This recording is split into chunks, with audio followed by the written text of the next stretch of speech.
All right, today we're going to finish talking about slope.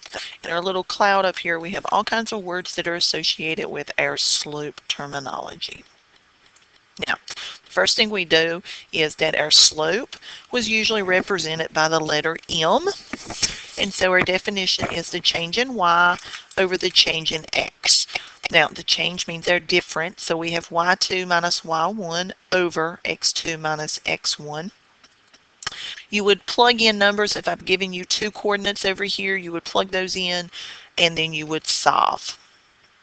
The other way we can do slope is rise over run, and we're going to deal with this more today. Now, in this one, I want you to tell me what kind of a slope we have. So this slope is a positive slope because the higher it goes, the more it leans to the right, which means it's positive. This slope, this is a horizontal line, so therefore it has a slope of 0. This is a vertical line. This vertical line has a slope that is undefined.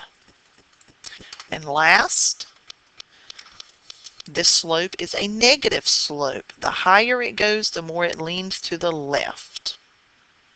Now, last night you were given 2 points. You were asked to put that into your slope-intercept form and to solve.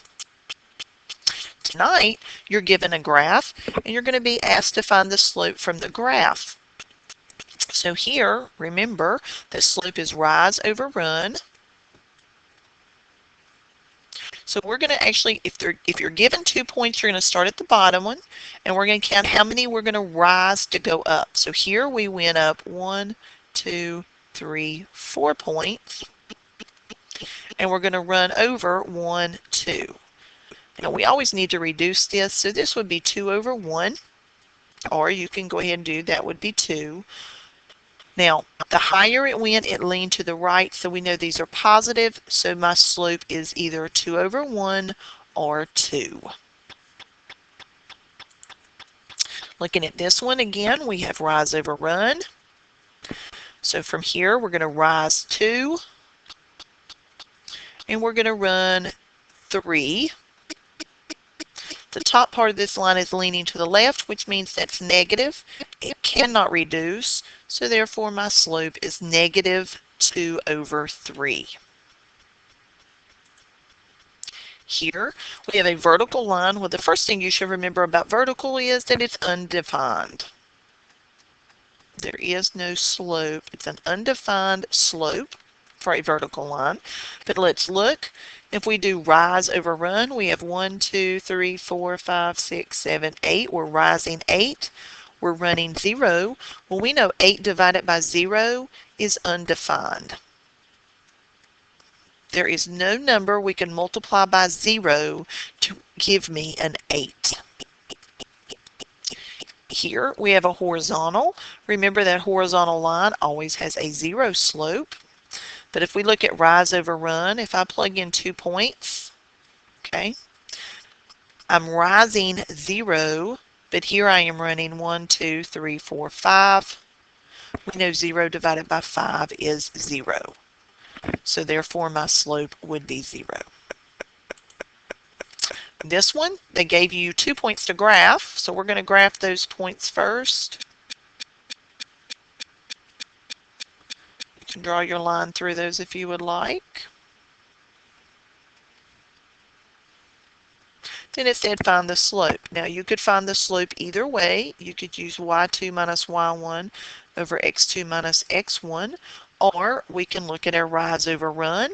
Here, I'm going to rise over run, so that would be 1, 2, 3, 4, 5, 6 over 1, 2, 3, 4, 5. 6 over 5. It's leaning to the right, so therefore my slope is positive 6 over 5. Sometimes you're going to be given a table, and again, remember your slope was the change in y over change in x. So here's my y column. So how much did this change? We added 2. Each time that I had a y value to get to my next one, so our change in y was an add 2, which is positive 2. My y, we're adding 4 each time. So my change in x is adding 4, which is a positive 4. I need to reduce that so we get 1/2. Okay. Let's look at the second one. Again, we have our slope, which is change in y over change in x.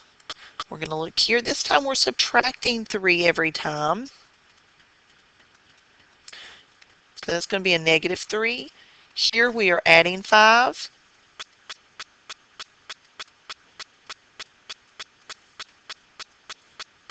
So my slope would be -3/5. Now, if you have any questions, come to class tomorrow prepared to ask, okay?